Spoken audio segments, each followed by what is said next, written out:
విద్యార్థి లోకానికి మీ English as నమస్కారం. ఫ్రెండ్స్, మనం ఇప్పుడు ప్రెజెంట్ పర్ఫెక్ట్ కంటిన్యూస్ టెన్స్ గురించి నేర్చుకుందాము.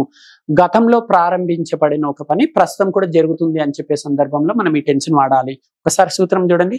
Subject plus have been oblique has been plus V4 plus extra words. I plus any third person plural వచ్చినప్పుడు have been వాడాలి. He she it plus any third person singular వచ్చినప్పుడు has been వాడాలి. మనం example చూద్దాం. I have been watching TV since morning అంటే నేను ఉదయం నుంచి టీవీ చూస్తూనే ఉన్నాను. We have been watching TV since morning, మేము ఉదయం నుంచి టీవీ చూస్తూనే ఉన్నాము. You have been watching TV since morning, మీరు ఉదయం నుంచి టీవీ చూస్తూనే ఉన్నారు. They have been watching TV since morning, వారు ఉదయం నుంచి టీవీ చూస్తూనే ఉన్నారు. He has been watching TV since morning, అతడు ఉదయం నుంచి టీవీ చూస్తూనే ఉన్నాడు. She has been watching TV since morning, ఆమె ఉదయం నుంచి టీవీ చూస్తూనే ఉంది.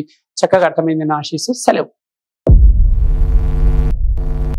విద్యార్థి లోకానికి మీ ఏఎస్ నమస్కారం. ఫ్రెండ్స్, మీకు సంచలన శుభవార్త. ప్రపంచవ్యాప్తంగా కొన్ని కోట్ల మందిని ఊరిస్తున్న కేవలం 7 రోజులలో ఇంగ్లీష్ నేర్చుకునే టెక్నిక్ వచ్చేసింది.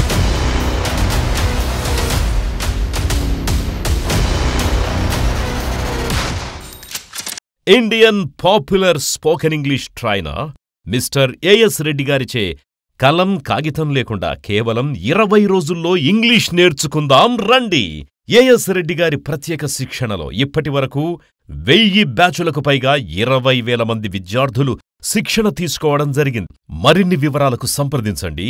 As Reddy's spoken English. ₹1000 కాకుండా కేవలం ₹1000కే ఆన్లైన్ ద్వారా ఇంగ్లీష్ నేర్పించడానికి గొప్ప అడుగు వేస్తున్నారు AS Reddy spoken English Hyderabad వారు. వెంటనే కాంటాక్ట్ చేయండి. Cell number 9989379269. విద్యార్థి లోకానికి మీ ఏఎస్ నమస్కారం. నా తల్లిదండ్రుల, గురువుల మరియు సరస్వతి మాత ఆశీస్సులతో నేను ఇప్పుడు 2 తెలుగు రాష్ట్రాలలోని విద్యార్థి లోకానికి ఒక సంచలన శుభవార్త తెలియజేస్తున్నాను. నేను 1,00,000 మందికి ఉచితంగా ఇంగ్లీష్ నేర్పించాలని నిర్ణయం తీసేసుకున్నాను.